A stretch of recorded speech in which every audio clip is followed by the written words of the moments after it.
أعوذ بالله من الشيطان الرجيم. بسم الله الرحمن الرحيم. ألف لام ميم.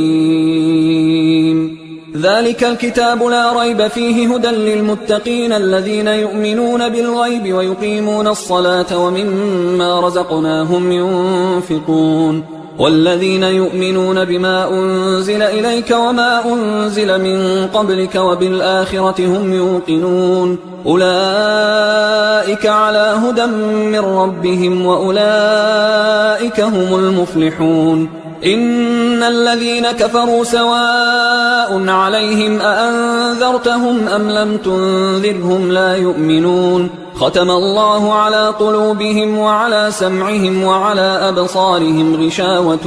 ولهم عذاب عظيم. ومن الناس من يقول آمنا بالله وباليوم الآخر وما هم بمؤمنين يخادعون الله والذين آمنوا وما يخدعون إلا أنفسهم وما يشعرون. في قلوبهم مرض فزادهم الله مرضا ولهم عذاب أليم بما كانوا يكذبون. وإذا قيل لهم لا تفسدوا في الأرض قالوا إنما نحن مصلحون ألا إنهم هم المفسدون ولكن لا يشعرون. وإذا قيل لهم آمنوا كما آمن الناس قالوا أنؤمن كما آمن السفهاء ألا إنهم هم السفهاء ولكن لا يعلمون. وإذا لقوا الذين آمنوا قالوا آمنا وإذا خلوا إلى شياطينهم قالوا إنا معكم إنما نحن مستهزئون. الله يستهزئ بهم ويمدهم في طغيانهم يعمهون. أولئك الذين اشتروا الضلالة بالهدى فما ربحت تجارتهم وما كانوا مهتدين. مثلهم كمثل الذي استوقد نارا فلما أضاءت ما حوله ذهب الله بنورهم وتركهم في ظلمات لا يبصرون. صم بكم عمي فهم لا يرجعون. أو كصيب من السماء فيه ظلمات ورعد وبرق يجعلون أصابعهم في آذانهم من الصواعق حذر الموت والله محيط بالكافرين. يكاد البرق يخطف أبصارهم كلما أضاء لهم مشوا فيه وإذا أظلم عليهم قاموا ولو شاء الله لذهب بسمعهم وأبصارهم إن الله على كل شيء قدير. يا أيها الناس اعبدوا ربكم الذي خلقكم والذين من قبلكم لعلكم تتقون. الذي جعل لكم الأرض فراشا والسماء بناء وأنزل من السماء ماء فأخرج به من الثمرات رزقا لكم فلا تجعلوا لله أندادا وأنتم تعلمون. وإن كنتم في ريب مما نزلنا على عبدنا فأتوا بسورة من مثله وادعوا شهداءكم من دون الله إن كنتم صادقين. فإن لم تفعلوا ولن تفعلوا فاتقوا النار التي وقودها الناس والحجارة أعدت للكافرين. وبشر الذين آمنوا وعملوا الصالحات أن لهم جنات تجري من تحتها الأنهار كلما رزقوا منها من ثمرة رزقا قالوا هذا الذي رزقنا من قبل وأتوا به متشابها ولهم فيها أزواج مطهرة وهم فيها خالدون. إن الله لا يستحيي أن يضرب مثلا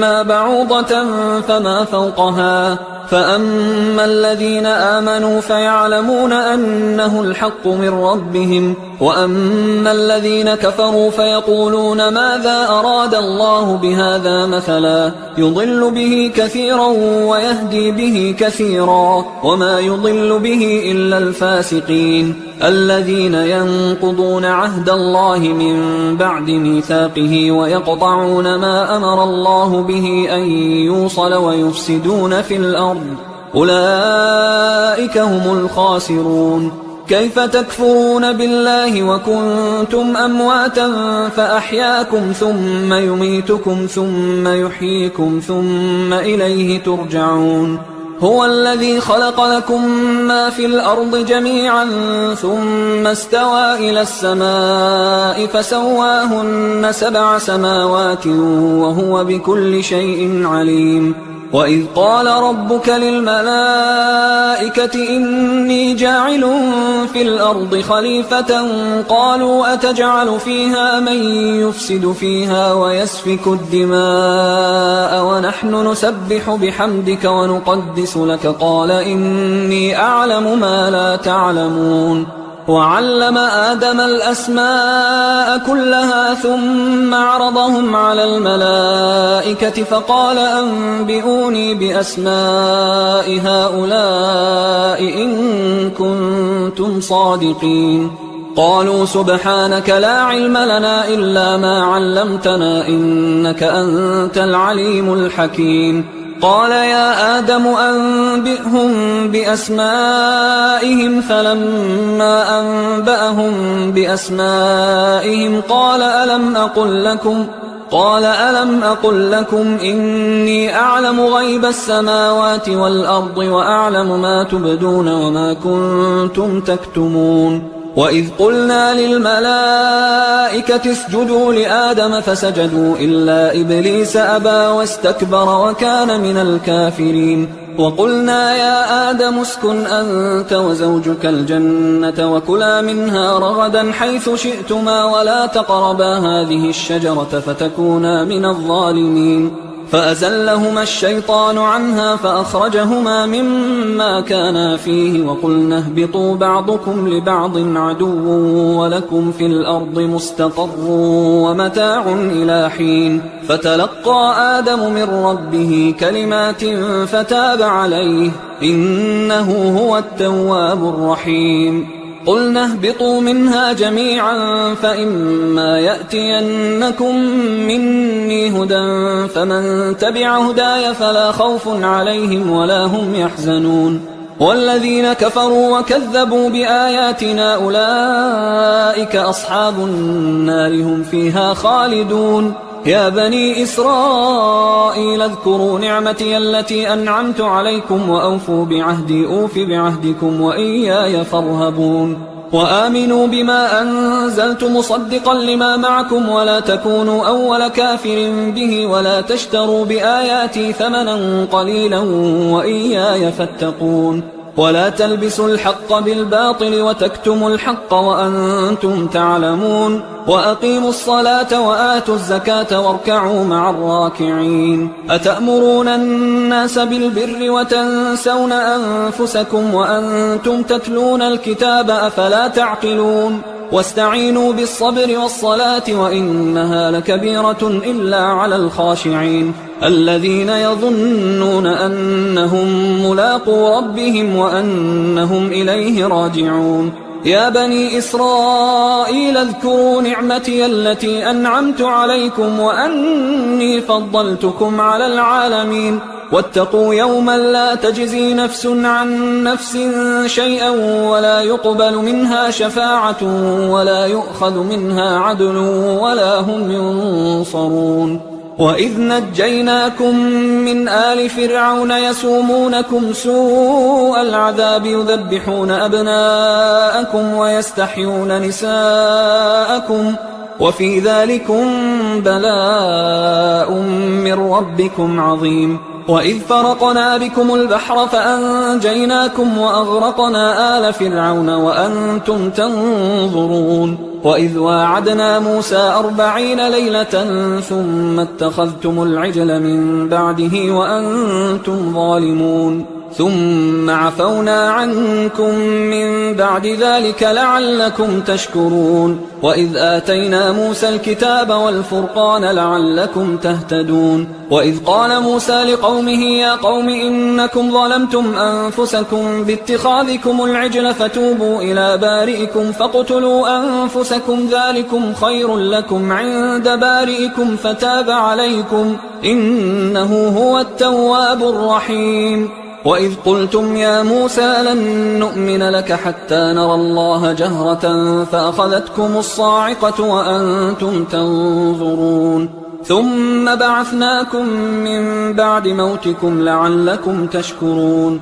وظللنا عليكم الغمام وأنزلنا عليكم المن والسلوى كلوا من طيبات ما رزقناكم وما ظلمونا ولكن كانوا أنفسهم يظلمون وإذ قلنا ادخلوا هذه القرية فكلوا منها حيث شئتم رغدا وادخلوا الباب سجدا وقولوا حطة نغفر لكم خطاياكم وسنزيد المحسنين فبدل الذين ظلموا قولا غير الذي قيل لهم فأنزلنا على الذين ظلموا رجزا من السماء بما كانوا يفسقون وإذ استسقى موسى لقومه فقلنا اضرب بعصاك الحجر فانفجرت منه 12 عينا قد علم كل أناس مشربهم كلوا واشربوا من رزق الله ولا تعثوا في الأرض مفسدين وإذ قلتم يا موسى لن نصبر على طعام واحد فادع لنا ربك يخرج لنا مما تنبت الأرض من بقلها وقثائها وفومها وعدسها وبصلها قال أتستبدلون الذي هو أدنى بالذي هو خير اهبطوا مصرا فإن لكم ما سألتم وضربت عليهم الذلة والمسكنة وباءوا بغضب من الله ذلك بأنهم كانوا يكفرون بآيات الله ويقتلون النبيين بغير الحق ذلك بما عصوا وكانوا يعتدون إن الذين آمنوا والذين هادوا والنصارى والصابئين من آمن بالله واليوم الآخر وعمل صالحا فلهم أجرهم عند ربهم ولا خوف عليهم ولا هم يحزنون وإذ أخذنا ميثاقكم ورفعنا فوقكم الطور خذوا ما آتيناكم بقوة واذكروا ما فيه لعلكم تتقون ثم توليتم من بعد ذلك فلولا فضل الله عليكم ورحمته لكنتم من الخاسرين ولقد علمتم الذين اعتدوا منكم في السبت فقلنا لهم كونوا قردة خاسئين فجعلناها نكالا لما بين يديها وما خلفها وموعظة للمتقين وإذ قال موسى لقومه إن الله يأمركم أن تذبحوا بقرة قالوا أتتخذنا هزوا قال أعوذ بالله أن أكون من الجاهلين قالوا ادع لنا ربك يبين لنا ما هي قال إنه يقول إنها بقرة لا فارض ولا بكر عوان بين ذلك فافعلوا ما تؤمرون قالوا ادع لنا ربك يبين لنا ما لونها قال إنه يقول إنها بقرة صفراء فاقع لونها تسر الناظرين قالوا ادع لنا ربك يبين لنا ما هي إن البقرة شابه علينا وإنا إن شاء الله لمهتدون قال إنه يقول إنها بقرة لا ذلول تثير الأرض ولا تسقي الحرث مسلمة لا شية فيها قالوا الآن جئت بالحق فذبحوها وما كادوا يفعلون وإذ قتلتم نفسا فادارأتم فيها والله مخرج ما كنتم تكتمون فقلنا اضربوه ببعضها كذلك يحيي الله الموتى ويريكم آياته لعلكم تعقلون ثم قست قلوبكم من بعد ذلك فهي كالحجارة أو أشد قسوة وإن من الحجارة لما يتفجر منه الأنهار وإن منها لما يشقق فيخرج منه الماء وإن منها لما يهبط من خشية الله وما الله بغافل عما تعملون أفتطمعون أن يؤمنوا لكم وقد كان فريق منهم يسمعون كلام الله ثم يحرفونه من بعد ما عقلوه وهم يعلمون وإذا لقوا الذين آمنوا قالوا آمنا وإذا خلا بعضهم إلى بعض قالوا أتحدثونهم بما فتح الله عليكم ليحاجوكم به عند ربكم أفلا تعقلون أولا يعلمون أن الله يعلم ما يسرون وما يعلنون ومنهم أميون لا يعلمون الكتاب إلا أماني وإنهم إلا يظنون فويل للذين يكتبون الكتاب بأيديهم ثم يقولون هذا من عند الله ليشتروا به ثمنا قليلا فويل لهم مما كتبت أيديهم وويل لهم مما يكسبون وقالوا لن تمسنا النار إلا أياما معدودة قل أتخذتم عند الله عهدا فلن يخلف الله عهده أم تقولون على الله ما لا تعلمون بلى من كسب سيئة وأحاطت به خطيئته فأولئك أصحاب النار هم فيها خالدون والذين آمنوا وعملوا الصالحات أولئك أصحاب الجنة هم فيها خالدون وإذ أخذنا ميثاق بني إسرائيل لا تعبدون إلا الله وبالوالدين إحسانا وذي القربى واليتامى والمساكين وقولوا للناس حسنا وأقيموا الصلاة وآتوا الزكاة ثم توليتم إلا قليلا منكم وأنتم معرضون وإذ أخذنا ميثاقكم لا تسفكون دماءكم ولا تخرجون أنفسكم من دياركم ثم أقررتم وأنتم تشهدون ثم أنتم هؤلاء تقتلون أنفسكم وتخرجون فريقا منكم من ديارهم تظاهرون عليهم بالإثم والعدوان وإن يأتوكم أسارى تفادوهم وهو محرم عليكم إخراجهم أفتؤمنون ببعض الكتاب وتكفرون ببعض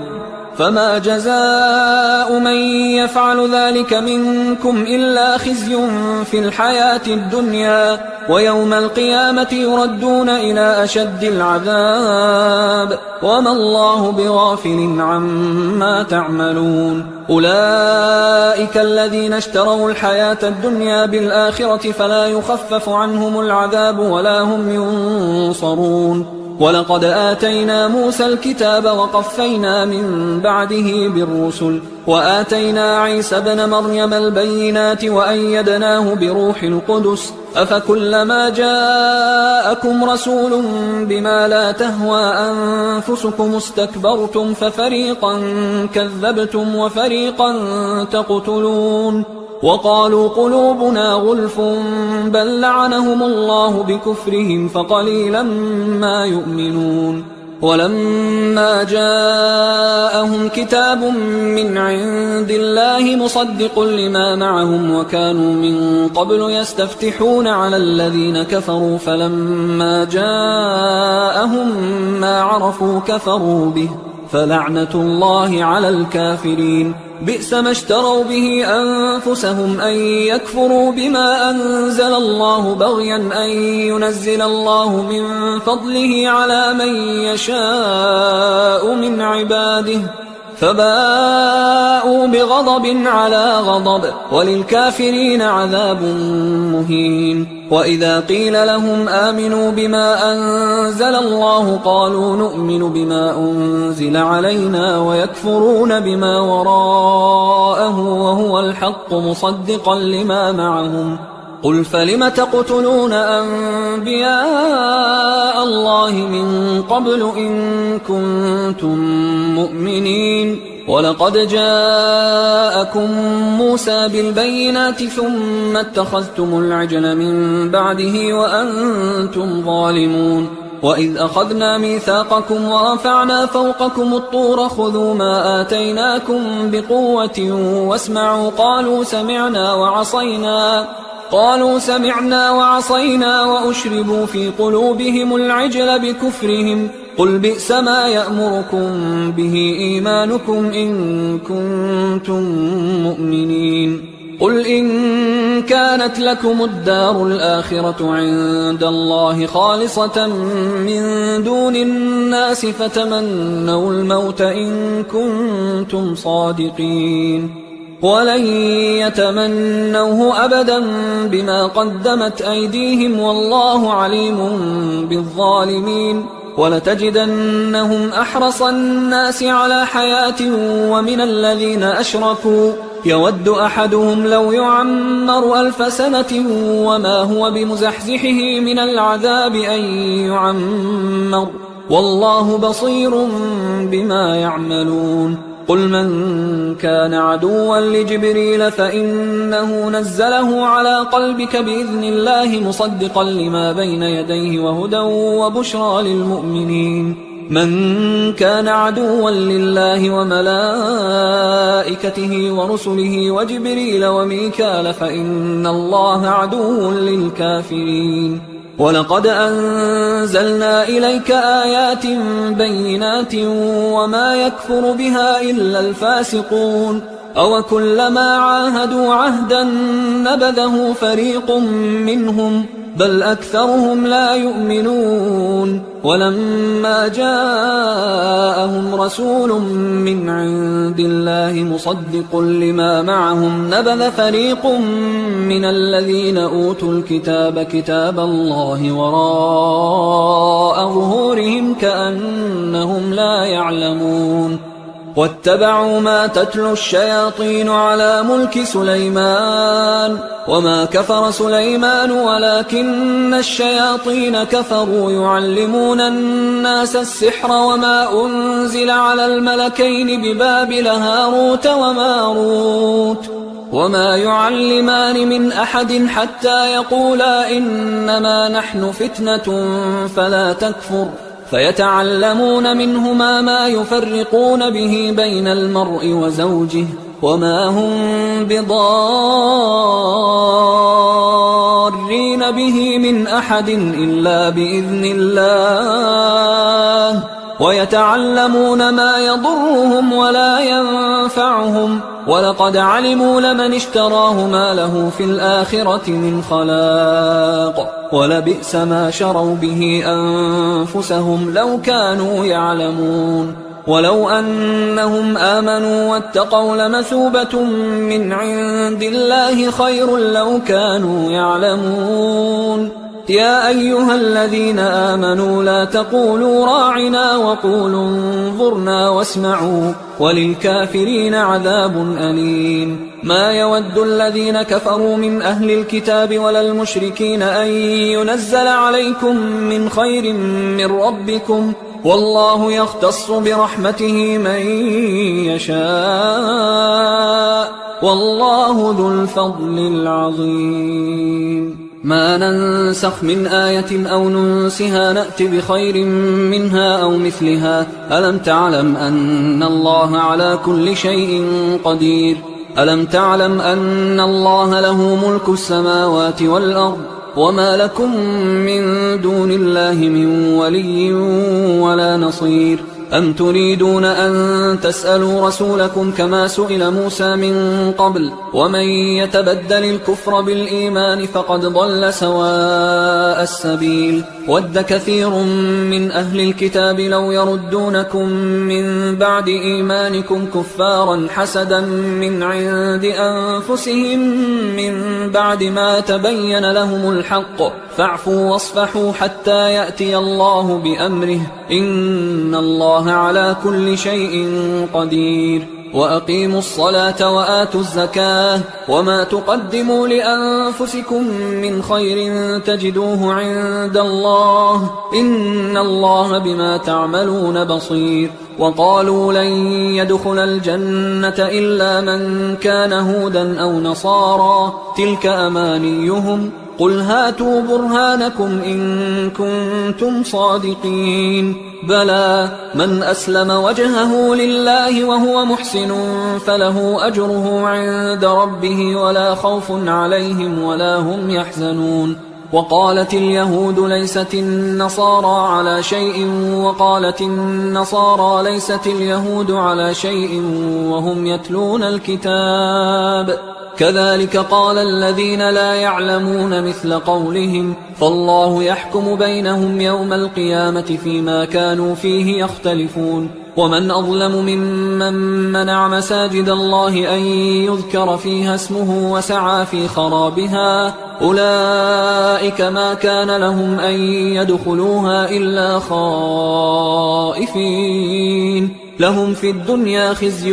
ولهم في الآخرة عذاب عظيم ولله المشرق والمغرب فأينما تولوا فثم وجه الله إن الله واسع عليم وقالوا اتخذ الله ولدا سبحانه بل له ما في السماوات والأرض كل له قانتون بديع السماوات والأرض وإذا قضى أمرا فإنما يقول له كن فيكون وقال الذين لا يعلمون لولا يكلمنا الله أو تأتينا آية كذلك قال الذين من قبلهم مثل قولهم تشابهت قلوبهم قد بينا الآيات لقوم يوقنون إنا أرسلناك بالحق بشيرا ونذيرا ولا تسأل عن أصحاب الجحيم ولن ترضى عنك اليهود ولا النصارى حتى تتبع ملتهم قل إن هدى الله هو الهدى ولئن اتبعت أهواءهم بعد الذي جاءك من العلم ما لك من الله من ولي ولا نصير الذين آتيناهم الكتاب يتلونه حق تلاوته أولئك يؤمنون به ومن يكفر به فأولئك هم الخاسرون يا بني إسرائيل اذكروا نعمتي التي أنعمت عليكم وأني فضلتكم على العالمين واتقوا يوما لا تجزي نفس عن نفس شيئا ولا يقبل منها عدل ولا تنفعها شفاعة ولا هم ينصرون وإذ ابتلى إبراهيم ربه بكلمات فأتمهن قال إني جاعلك للناس إماما قال ومن ذريتي قال لا ينال عهد الظالمين وإذ جعلنا البيت مثابة للناس وأمنا واتخذوا من مقام إبراهيم مصلى وعهدنا إلى إبراهيم وإسماعيل أن طهرا بيتي للطائفين والعاكفين والركع السجود وإذ قال إبراهيم رب اجعل هذا بلدا آمنا وارزق أهله من الثمرات من آمن منهم بالله واليوم الآخر قال ومن كفر فأمتعه قليلا ثم أضطره إلى عذاب النار وبئس المصير وإذ يرفع إبراهيم القواعد من البيت وإسماعيل ربنا تقبل منا إنك أنت السميع العليم ربنا وجعلنا مسلمين لك ومن ذريتنا أمة مسلمة لك وأرنا مناسكنا وتب علينا إنك أنت التواب الرحيم ربنا وابعث فيهم رسولا منهم يتلو عليهم آياتك ويعلمهم الكتاب والحكمة ويزكيهم إنك أنت العزيز الحكيم ومن يرغب عن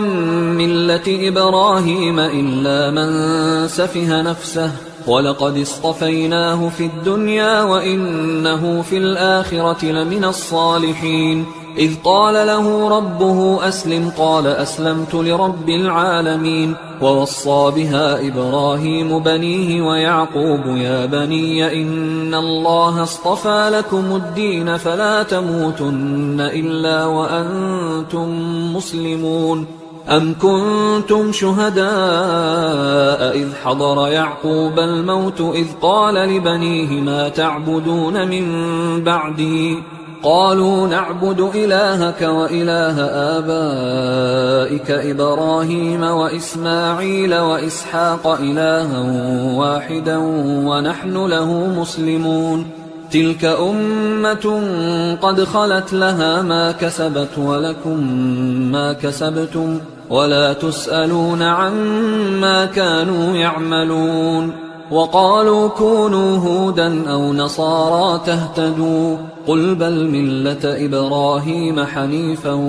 وما كان من المشركين. قولوا آمنا بالله وما أنزل إلينا وما أنزل إلى إبراهيم وإسماعيل وإسحاق ويعقوب والأسباط وما أوتي موسى وعيسى وما أوتي النبيون من ربهم لا نفرق بين أحد منهم ونحن له مسلمون. فإن آمنوا بمثل ما آمنتم به فقد اهتدوا وإن تولوا فإنما هم في شقاق فسيكفيكهم الله وهو السميع العليم. صبغة الله ومن أحسن من الله صبغة ونحن له عابدون. قل أتحاجوننا في الله وهو ربنا وربكم ولنا أعمالنا ولكم أعمالكم ونحن له مخلصون. أم تقولون إن إبراهيم وإسماعيل وإسحاق ويعقوب والأسباط كانوا هودا أو نصارى قل أأنتم أعلم أم الله ومن أظلم ممن كتم شهادة عنده من الله وما الله بغافل عما تعملون. تلك أمة قد خلت لها ما كسبت ولكم ما كسبتم ولا تسألون عما كانوا يعملون. سيقول السفهاء من الناس ما ولاهم عن قبلتهم التي كانوا عليها قل لله المشرق والمغرب يهدي من يشاء إلى صراط مستقيم. وكذلك جعلناكم أمة وسطا لتكونوا شهداء على الناس ويكون الرسول عليكم شهيدا. وما جعلنا القبلة التي كنت عليها إلا لنعلم من يتبع الرسول ممن ينقلب على عقبيه وإن كانت لكبيرة إلا على الذين هدى الله وما كان الله ليضيع إيمانكم إن الله بالناس لرؤوف رحيم. قد نرى تقلب وجهك في السماء فلنولينك قبلة ترضاها فول وجهك شطر المسجد الحرام وحيث ما كنتم فولوا وجوهكم شطره وإن الذين أوتوا الكتاب ليعلمون أنه الحق من ربهم وما الله بغافل عما يعملون. ولئن أتيت الذين أوتوا الكتاب بكل آية ما تبعوا قبلتك وما أنت بتابع قبلتهم وما بعضهم بتابع قبلة بعض ولئن اتبعت أهواءهم من بعد ما جاءك من العلم إنك إذا لمن الظالمين. الذين آتيناهم الكتاب يعرفونه كما يعرفون أبناءهم وإن فريقا منهم ليكتمون الحق وهم يعلمون. الحق من ربك فلا تكونن من الممترين ولكل وجهة هو موليها فاستبقوا الخيرات أينما تكونوا يأت بكم الله جميعا إن الله على كل شيء قدير ومن حيث خرجت فول وجهك شطر المسجد الحرام وإنه للحق من ربك وما الله بغافل عما تعملون ومن حيث خرجت فول وجهك شطر المسجد الحرام وحيث ما كنتم فولوا وجوهكم شطره لئلا يكون للناس عليكم حجة إلا الذين ظلموا منهم فلا تخشوهم واخشوني ولأتم نعمتي عليكم ولعلكم تهتدون كما أرسلنا فيكم رسولا منكم يتلو عليكم آياتنا ويزكيكم ويعلمكم الكتاب والحكمة ويعلمكم ما لم تكونوا تعلمون فاذكروني أذكركم واشكروا لي ولا تكفرون يا أيها الذين آمنوا استعينوا بالصبر والصلاة إن الله مع الصابرين ولا تقولوا لمن يقتل في سبيل الله أموات بل أحياء ولكن لا تشعرون ولنبلونكم بشيء من الخوف والجوع ونقص من الأموال والأنفس والثمرات وبشر الصابرين الذين إذا أصابتهم مصيبة قالوا إنا لله وإنا إليه راجعون أولئك عليهم صلوات من ربهم ورحمة وأولئك هم المهتدون إن الصفا والمروة من شعائر الله فمن حج البيت أو اعتمر فلا جناح عليه أن يطوف بهما ومن تطوع خيرا فإن الله شاكر عليم إن الذين يكتمون ما أنزلنا من البينات والهدى من بعد ما بيناه للناس في الكتاب أولئك يلعنهم الله ويلعنهم اللاعنون إلا الذين تابوا وأصلحوا وبينوا فأولئك أتوب عليهم وأنا التواب الرحيم إن الذين كفروا وماتوا وهم كفار أولئك عليهم لعنة الله والملائكة والناس أجمعين خالدين فيها لا يخفف عنهم العذاب ولا هم ينظرون وإلهكم إله واحد لا إله إلا هو الرحمن الرحيم إن في خلق السماوات والأرض واختلاف الليل والنهار والفلك التي تجري في البحر بما ينفع الناس وما أنزل الله من السماء من ماء فأحيا به الأرض بعد موتها وبث فيها من كل دابة وتصريف الرياح والسحاب المسخر بين السماء والأرض لآيات لقوم يعقلون ومن الناس من يتخذ من دون الله أندادا يحبونهم كحب الله والذين آمنوا أشد حبا لله ولو يرى الذين ظلموا إذ يرون العذاب أن القوة لله جميعا وأن الله شديد العذاب إذ تبرأ الذين اتبعوا من الذين اتبعوا ورأوا العذاب وتقطعت بهم الأسباب وقال الذين اتبعوا لو أن لنا كرة فنتبرأ منهم كما تبرأوا منا كذلك يريهم الله أعمالهم حسرات عليهم وما هم بخارجين من النار يا أيها الناس كلوا مما في الأرض حلالا طيبا ولا تتبعوا خطوات الشيطان إنه لكم عدو مبين إنما يأمركم بالسوء والفحشاء وأن تقولوا على الله ما لا تعلمون وإذا قيل لهم اتبعوا ما أنزل الله قالوا بل نتبع ما ألفينا عليه آباءنا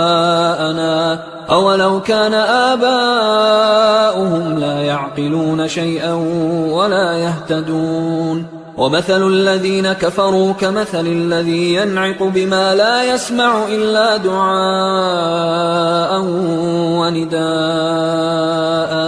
صم بكم عمي فهم لا يعقلون يا أيها الذين آمنوا كلوا من طيبات ما رزقناكم واشكروا لله إن كنتم إياه تعبدون إنما حرم عليكم الميتة والدم ولحم الخنزير وما أهل به لغير الله فمن اضطر غير باغ ولا عاد فلا إثم عليه إن الله غفور رحيم إن الذين يكتمون ما أنزل الله من الكتاب ويشترون به ثمنا قليلا أولئك ما يأكلون في بطونهم إلا النار ولا يكلمهم الله يوم القيامة ولا يزكيهم ولهم عذاب أليم أولئك الذين اشتروا الضلالة بالهدى والعذاب بالمغفرة فما أصبرهم على النار ذلك بأن الله نزل الكتاب بالحق وإن الذين اختلفوا في الكتاب لفي شقاق بعيد ليس البر أن تولوا وجوهكم قبل المشرق والمغرب ولكن البر من آمن بالله واليوم الآخر والملائكة والكتاب والنبيين وآتى المال على حبه ذوي القربى واليتامى والمساكين وابن السبيل والسائلين وفي الرقاب وأقام الصلاة وآتى الزكاة والموفون بعهدهم إذا عاهدوا والصابرين في البأساء والضراء وحين البأس أولئك الذين صدقوا وأولئك هم المتقون يا أيها الذين آمنوا كتب عليكم القصاص في القتلى الحر بالحر والعبد بالعبد والأنثى بالأنثى فمن عفي له من أخيه شيء فاتباع بالمعروف وأداء إليه بإحسان ذلك تخفيف من ربكم ورحمة فمن اعتدى بعد ذلك فله عذاب أليم ولكم في القصاص حياة يا أولي الألباب لعلكم تتقون كتب عليكم إذا حضر أحدكم الموت إن ترك خيرا الوصية للوالدين والأقربين بالمعروف حقا على المتقين فمن بدله بعدما سمعه فإنما إثمه على الذين يبدلونه إن الله سميع عليم فمن خاف من موص جنفا أو إثما فأصلح بينهم فلا إثم عليه إن الله غفور رحيم. يا أيها الذين آمنوا كتب عليكم الصيام كما كتب على الذين من قبلكم لعلكم تتقون أياما معدودات، فمن كان منكم مريضا أو على سفر فعدة من أيام أخر، وعلى الذين يطيقونه فدية طعام مسكين، فمن تطوع خيرا فهو خير له، وأن تصوموا خير لكم إن كنتم تعلمون. شهر رمضان الذي أنزل فيه القرآن هدى للناس وبينات من الهدى والفرقان، فمن شهد منكم الشهر فليصم، ومن كان مريضا أو على سفر فعدة من أيام أخر، يريد الله بكم اليسر ولا يريد بكم العسر ولتكملوا العدة ولتكبروا الله على ما هداكم ولعلكم تشكرون. وإذا سألك عبادي عني فإني قريب أجيب دعوة الداع إذا دعان، فليستجيبوا لي وليؤمنوا بي لعلهم يرشدون. أحل لكم ليلة الصيام الرفث إلى نسائكم هن لباس لكم وأنتم لباس لهن، علم الله أنكم كنتم تختانون أنفسكم فتاب عليكم وعفى عنكم، فالآن باشروهن وابتغوا ما كتب الله لكم، وكلوا واشربوا حتى يتبين لكم الخيط الأبيض من الخيط الأسود من الفجر، ثم أتموا الصيام إلى الليل، ولا تباشروهن وأنتم عاكفون في المساجد، تلك حدود الله فلا تقربوها، كذلك يبين الله آياته للناس لعلهم يتقون. ولا تأكلوا أموالكم بينكم بالباطل وتدلوا بها إلى الحكام لتأكلوا فريقا من أموال الناس بالإثم وأنتم تعلمون. يسألونك عن الأهلة قل هي مواقيت للناس والحج، وليس البر بأن تأتوا البيوت من ظهورها ولكن البر من اتقى، وأتوا البيوت من أبوابها واتقوا الله لعلكم تفلحون. وقاتلوا في سبيل الله الذين يقاتلونكم ولا تعتدوا إن الله لا يحب المعتدين. وقتلوهم حيث ثقفتموهم وأخرجوهم من حيث أخرجوكم والفتنة أشد من القتل، ولا تقاتلوهم عند المسجد الحرام حتى يقاتلوكم فيه، فإن قاتلوكم فاقتلوهم، كذلك جزاء الكافرين، فإن انتهوا فإن الله غفور رحيم. وقاتلوهم حتى لا تكون فتنة ويكون الدين لله، فإن انتهوا فلا عدوان إلا على الظالمين. الشهر الحرام بالشهر الحرام والحرمات قصاص، فمن اعتدى عليكم فاعتدوا عليه بمثل ما اعتدى عليكم، واتقوا الله واعلموا أن الله مع المتقين. وأنفقوا في سبيل الله ولا تلقوا بأيديكم إلى التهلكة وأحسنوا إن الله يحب المحسنين. وأتموا الحج والعمرة لله، فإن أحصرتم فما استيسر من الهدي، ولا تحلقوا رؤوسكم حتى يبلغ الهدي محله، فمن كان منكم مريضا أو به أذى من رأسه ففدية من صيام أو صدقة أو نسك، فإذا أمنتم فمن تمتع بالعمرة إلى الحج فما استيسر من الهدي، فمن لم يجد فصيام 3 أيام في الحج و7 إذا رجعتم، تلك 10 كاملة، ذلك لمن لم يكن أهله حاضر المسجد الحرام. واتقوا الله واعلموا أن الله شديد العقاب. الحج أشهر معلومات، فمن فرض فيهن الحج فلا رفث ولا فسوق ولا جدال في الحج، وما تفعلوا من خير يعلمه الله، الله وتزودوا فإن خير الزاد التقوى واتقون يا أولي الألباب. ليس عليكم جناح أن تبتغوا فضلا من ربكم فإذا أفضتم من عرفات فاذكروا الله عند المشعر الحرام واذكروه كما هداكم وإن كنتم من قبله لمن الضالين.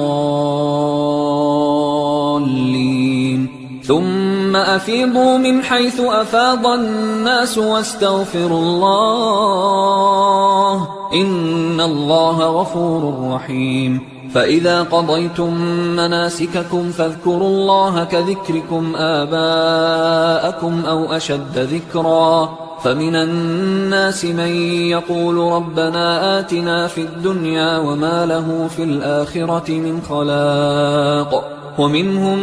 من يقول ربنا آتنا في الدنيا حسنة وفي الآخرة حسنة وقنا عذاب النار. أولئك لهم نصيب مما كسبوا والله سريع الحساب. واذكروا الله في أيام معدودات فمن تعجل في يومين فلا إثم عليه ومن تأخر فلا إثم عليه لمن اتقى واتقوا الله واعلموا أنكم إليه تحشرون. ومن الناس من يعجبك قوله في الحياة الدنيا ويشهد الله على ما في قلبه وهو ألد الخصام. وإذا تولى سعى في الأرض ليفسد فيها ويهلك الحرث والنسل والله لا يحب الفساد. وإذا قيل له اتق الله أخذته العزة بالإثم فحسبه جهنم ولبئس المهاد. ومن الناس من يشري نفسه ابتغاء مرضات الله والله رؤوف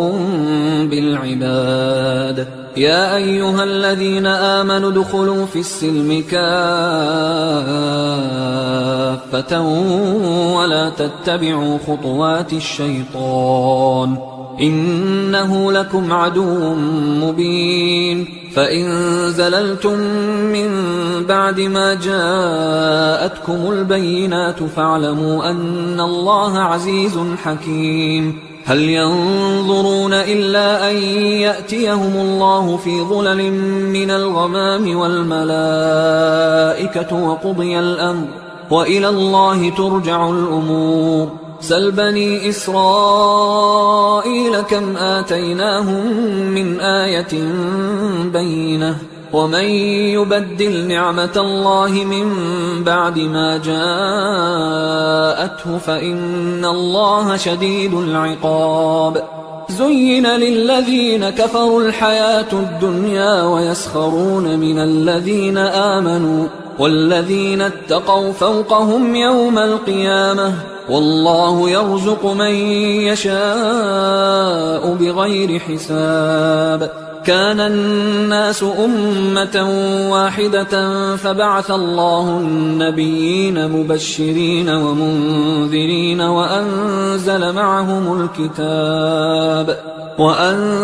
معهم الكتاب بالحق ليحكم بين الناس فيما اختلفوا فيه وما اختلف فيه إلا الذين أوتوه من بعد ما جاءتهم البينات بغيا بينهم فهدى الله الذين آمنوا لما اختلفوا فيه من الحق بإذنه والله يهدي من يشاء إلى صراط مستقيم. أم حسبتم أن تدخلوا الجنة ولما يأتكم مثل الذين خلوا من قبلكم مستهم البأساء والضراء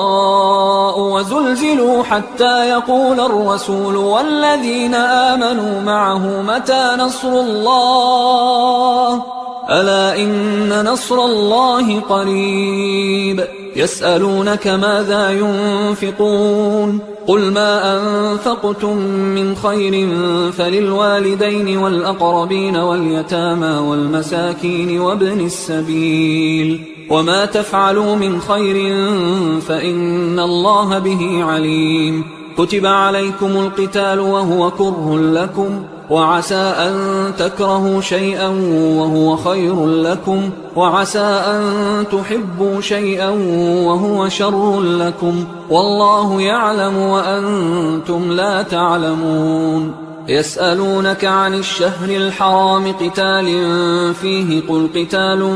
فيه كبير وصد عن سبيل الله وكفر به والمسجد الحرام وإخراج أهله منه أكبر عند الله والفتنة أكبر من القتل ولا يزالون يقاتلونكم حتى يردوكم عن دينكم إن استطاعوا ومن يرتدد منكم عن دينه فيمت وهو كافر فأولئك حبطت أعمالهم في الدنيا والآخرة وأولئك أصحاب النار هم فيها خالدون إن الذين آمنوا والذين هاجروا وجاهدوا في سبيل الله أولئك يرجون رحمة الله والله غفور رحيم يسألونك عن الخمر والميسر قل فيهما إثم كبير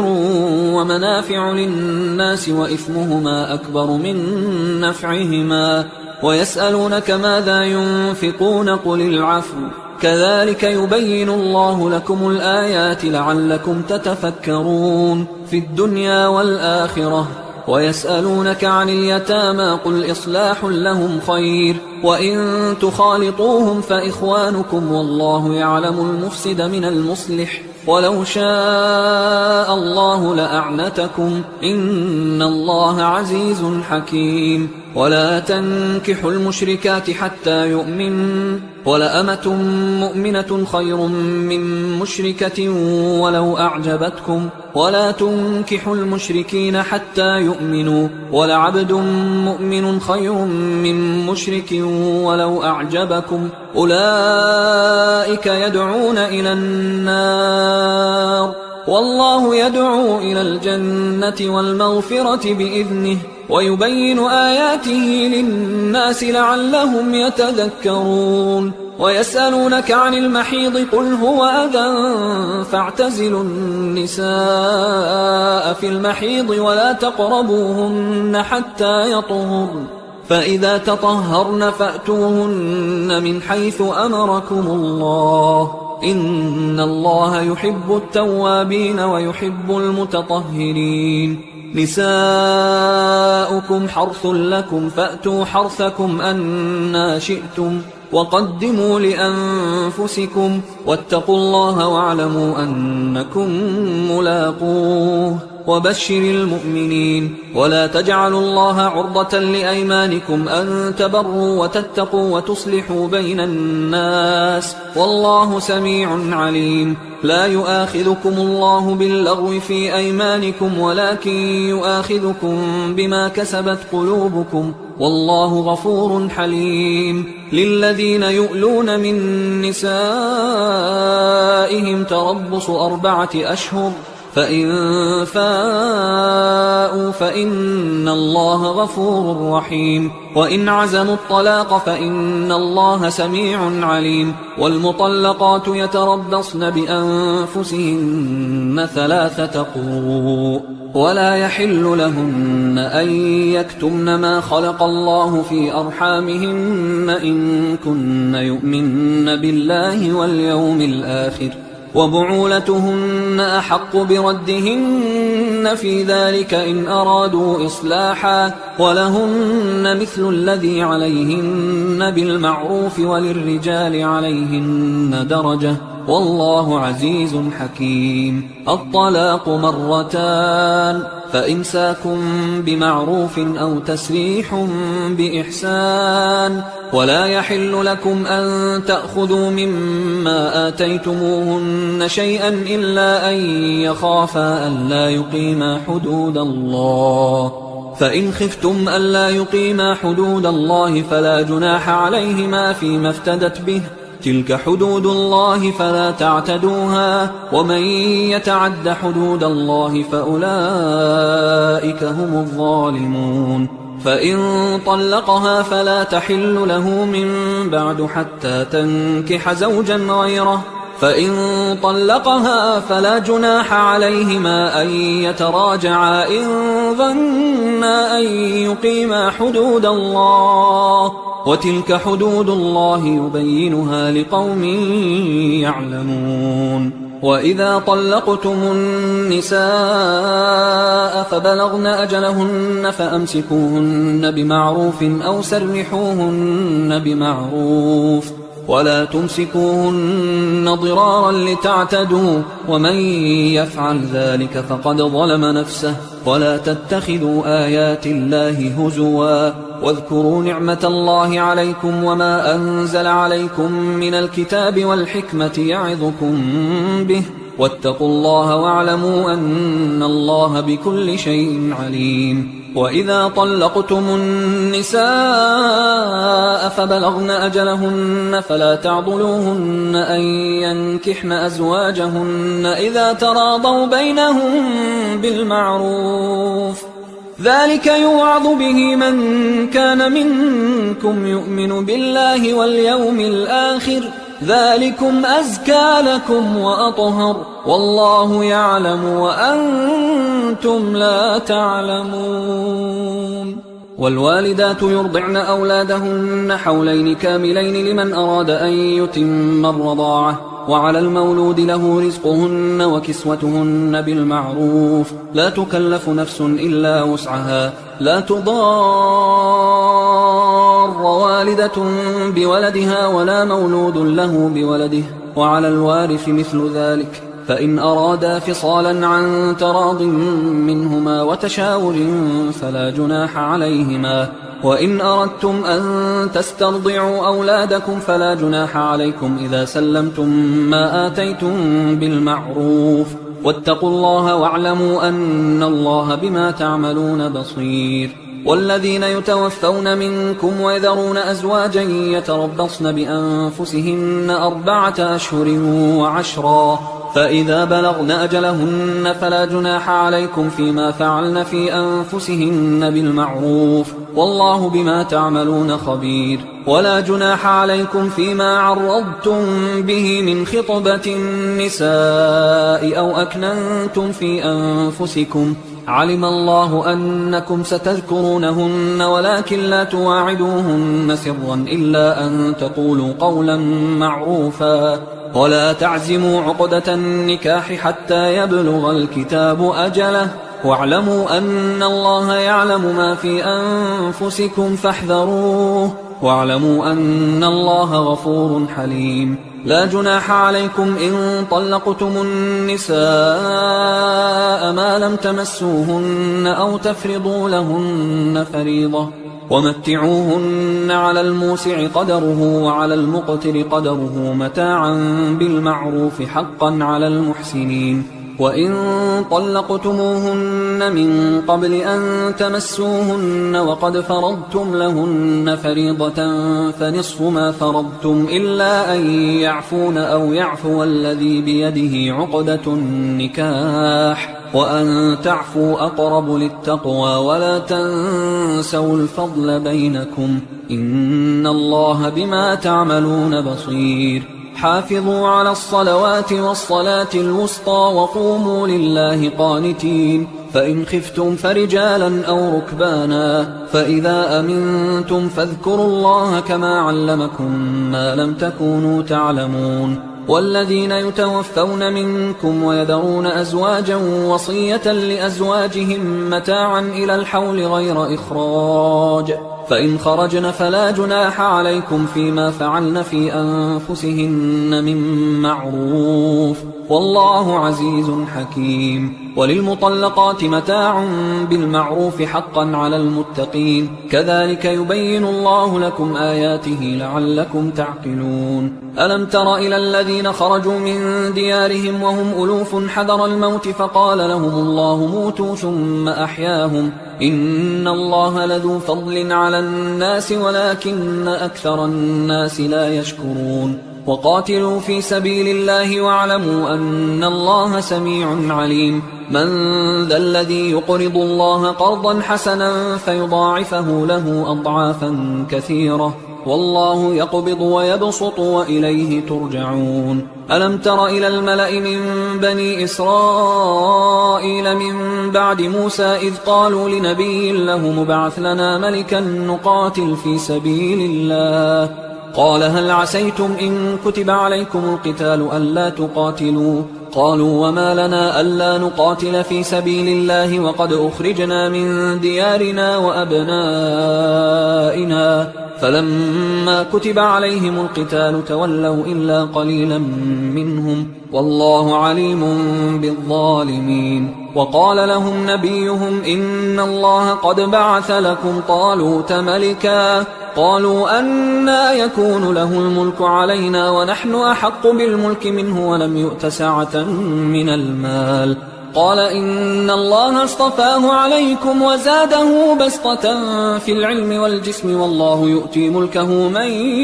يشاء والله واسع عليم وقال لهم نبيهم إن آية ملكه أن يأتيكم التابوت فيه سكينة من ربكم وبقية مما ترك آل موسى وآل هارون تحمله الملائكة إن في ذلك لآية لكم إن كنتم مؤمنين فلما فصل طالوت بالجنود قال إن الله مبتليكم بنهر فمن شرب منه فليس مني ومن لم يطعمه فإنه مني إلا من اغترف غرفة بيده فشربوا منه إلا قليلا منهم فلما جاوزه هو والذين آمنوا معه قالوا لا طاقة لنا اليوم بجالوت وجنوده قال الذين يظنون أنهم ملاقوا الله كم من فئة قليلة غلبت فئة كثيرة بإذن الله والله مع الصابرين ولما برزوا لجالوت وجنوده قالوا ربنا أفرغ علينا صبرا وثبت أقدامنا وانصرنا على القوم الكافرين فهزموهم بإذن الله وقتل داود جالوت وآتاه الله الملك والحكمة وعلمه مما يشاء ولولا دفع الله الناس بعضهم ببعض لفسدت الأرض ولكن الله ذو فضل على العالمين تلك آيات الله نتلوها عليك بالحق وإنك لمن المرسلين تلك الرسل فضلنا بعضهم على بعض منهم من كلم الله ورفع بعضهم درجات وآتينا عيسى ابن مريم البينات وأيدناه بروح القدس ولو شاء الله ما اقتتل الذين من بعدهم من بعد ما جاءتهم البينات ولكن اختلفوا فمنهم من آمن ومنهم من كفر ولو شاء الله ما اقتتلوا ولكن الله يفعل ما يريد يا أيها الذين آمنوا أنفقوا مما رزقناكم من قبل أن يأتي يوم لا بيع فيه ولا خلة ولا شفاعة والكافرون هم الظالمون الله لا إله إلا هو الحي القيوم لا تأخذه سنة ولا نوم له ما في السماوات وما في الأرض من ذا الذي يشفع عنده إلا بإذنه يعلم ما بين أيديهم وما خلفهم ولا يحيطون بشيء من علمه إلا بما شاء وسع كرسيه السماوات والأرض ولا يؤوده حفظهما وهو العلي العظيم لا إكراه في الدين قد تبين الرشد من الغي فمن يكفر بالطاغوت ويؤمن بالله فقد استمسك بالعروة الوثقى لا انفصام لها والله سميع عليم الله ولي الذين آمنوا يخرجهم من الظلمات إلى النور والذين كفروا أولياؤهم الطاغوت يخرجونهم من النور إلى الظلمات أولئك أصحاب النار هم فيها خالدون ألم تر إلى الذي حاج إبراهيم في ربه أن آتاه الله الملك إذ قال إبراهيم ربي الذي يحيي ويميت قال أنا أحيي وأميت قال إبراهيم فإن الله يأتي بالشمس من المشرق فأت بها من المغرب فبهت الذي كفر والله لا يهدي القوم الظالمين أو كالذي مر على قرية وهي خاوية على عروشها قال أنى يحيي هذه الله بعد موتها فأماته الله 100 عام ثم بعثه قال كم لبثت قال لبثت يوما أو بعض يوم قال بل لبثت 100 عام فانظر إلى طعامك وشرابك لم يتسنه وانظر إلى حمارك ولنجعلك آية للناس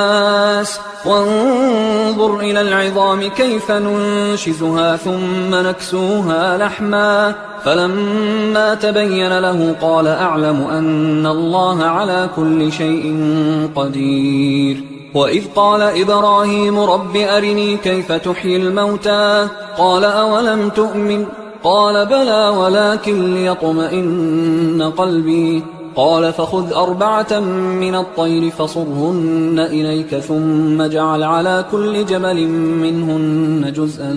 ثم ادعهن يأتينك سعيا واعلم أن الله عزيز حكيم مثل الذين ينفقون أموالهم في سبيل الله كمثل حبة أنبتت 7 سنابل في كل سنبلة 100 حبة والله يضاعف لمن يشاء والله واسع عليم الذين ينفقون أموالهم في سبيل الله ثم لا يتبعون ما أنفقوا منا ولا أذى لهم أجرهم عند ربهم ولا خوف عليهم ولا هم يحزنون قول معروف ومغفرة خير من صدقة يتبعها أذى والله غني حليم يا أيها الذين آمنوا لا تبطلوا صدقاتكم بالمن والأذى كالذي ينفق ماله رئاء الناس ولا يؤمن بالله واليوم الآخر فمثله كمثل صفوان عليه تراب فأصابه وابل فتركه صلدا لا يقدرون على شيء مما كسبوا والله لا يهدي القوم الكافرين ومثل الذين ينفقون أموالهم ابتغاء مرضات الله وتثبيتا من أنفسهم كمثل جنة بربوة أصابها وابل فآتت أكلها ضعفين فإن لم يصبها وابل فطل والله بما تعملون بصير أيود أحدكم أن تكون له جنة من نخيل وأعناب تجري من تحتها الأنهار له فيها من كل الثمرات وأصابه الكبر وله ذرية ضعفاء فأصابها إعصار فيه نار فاحترقت كذلك يبين الله لكم الآيات لعلكم تتفكرون يا أيها الذين آمنوا أنفقوا من طيبات ما كسبتم ومما أخرجنا لكم من الأرض ولا تيمموا الخبيث منه تنفقون ولستم بآخذيه إلا أن تغمضوا فيه واعلموا أن الله غني حميد الشيطان يعدكم الفقر ويأمركم بالفحشاء والله يعدكم مغفرة منه وفضلا والله واسع عليم يؤتي الحكمة من يشاء ومن يؤت الحكمة فقد أوتي خيرا كثيرا وما يذكر إلا أولو الألباب وما أنفقتم من نفقة أو نذرتم من نذر فإن الله يعلمه وما للظالمين من أنصار إن تبدوا الصدقات فنعما هي وإن تخفوها وتؤتوها الفقراء فهو خير لكم ويكفر عنكم من سيئاتكم والله بما تعملون خبير ليس عليك هداهم ولكن الله يهدي من يشاء وما تنفقوا من خير فلأنفسكم وما تنفقون إلا ابتغاء وجه الله وما تنفقوا من خير يوفى إليكم وأنتم لا تظلمون للفقراء الذين أحصروا في سبيل الله لا يستطيعون ضربا في الأرض يحسبهم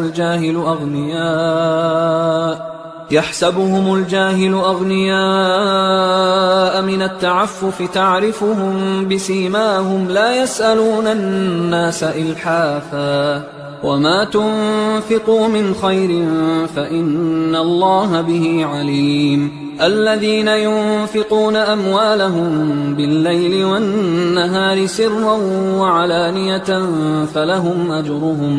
فلهم أجرهم عند ربهم ولا خوف عليهم ولا هم يحزنون الذين يأكلون الربا لا يقومون إلا كما يقوم الذي يتخبطه الشيطان من المس ذلك بأنهم قالوا إنما البيع مثل الربا وأحل الله البيع وحرم الربا فمن جاءه موعظة من ربه فانتهى فله ما سلف وأمره إلى الله ومن عاد فأولئك أصحاب النار هم فيها خالدون يمحق الله الربا ويربي الصدقات والله لا يحب كل كفار أثيم إن الذين آمنوا وعملوا الصالحات وأقاموا الصلاة وآتوا الزكاة لهم أجرهم عند ربهم ولا خوف عليهم ولا هم يحزنون يا أيها الذين آمنوا اتقوا الله وذروا ما بقي من الربا إن كنتم مؤمنين فإن لم تفعلوا فأذنوا بحرب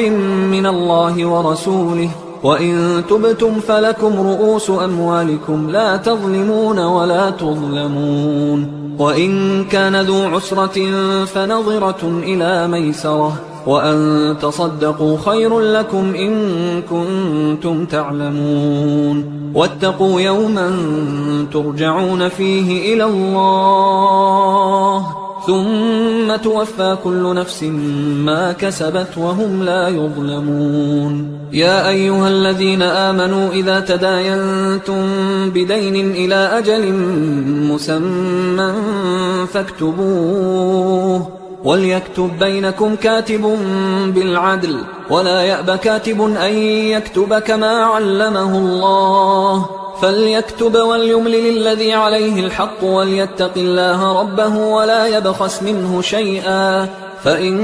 كان الذي عليه الحق سفيها أو ضعيفا أو لا يستطيع أن يمله فليملل وليه بالعدل واستشهدوا شهيدين من رجالكم فإن لم يكونا رجلين فرجل وامرأتان ممن ترضون من الشهداء أن تضل إحداهما فتذكر إحداهما الأخرى ولا يأبى الشهداء إذا ما دعوا ولا تسأموا أن تكتبوه صغيرا أو كبيرا إلى أجله ذلكم أقسط عند الله وأقوم للشهادة وأدنى أن لا ترتابوا إلا أن تكون تجارة حاضرة تديرونها بينكم فليس عليكم جناح ألا تكتبوها وأشهدوا إذا تبايعتم ولا يضار كاتب ولا شهيد وإن تفعلوا فإنه فسوق بكم واتقوا الله ويعلمكم الله والله بكل شيء عليم. وإن كنتم على سفر ولم تجدوا كاتبا فرهان مقبوضة، فإن أمن بعضكم بعضا فليؤدي الذي اؤتمن أمانته وليتق الله ربه ولا تكتموا الشهادة، ومن يكتمها فإنه آثم قلبه والله بما تعملون عليم. لله ما في السماوات وما في الأرض، وإن تبدوا ما في أنفسكم أو تخفوه يحاسبكم به الله فيغفر لمن يشاء ويعذب من يشاء والله على كل شيء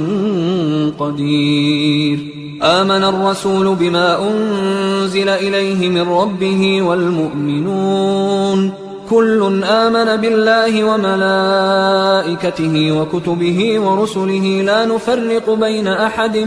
من رسله وقالوا سمعنا وأطعنا غفرانك ربنا وإليك المصير. لا يكلف الله نفسا إلا وسعها، لها ما كسبت وعليها ما اكتسبت. ربنا لا تؤاخذنا إن نسينا أو أخطأنا، ربنا ولا تحمل علينا إصرا كما حملته على الذين من قبلنا، ربنا ولا تحملنا ما لا طاقة لنا به، واعف عنا واغفر لنا وارحمنا، أنت مولانا فانصرنا على القوم الكافرين.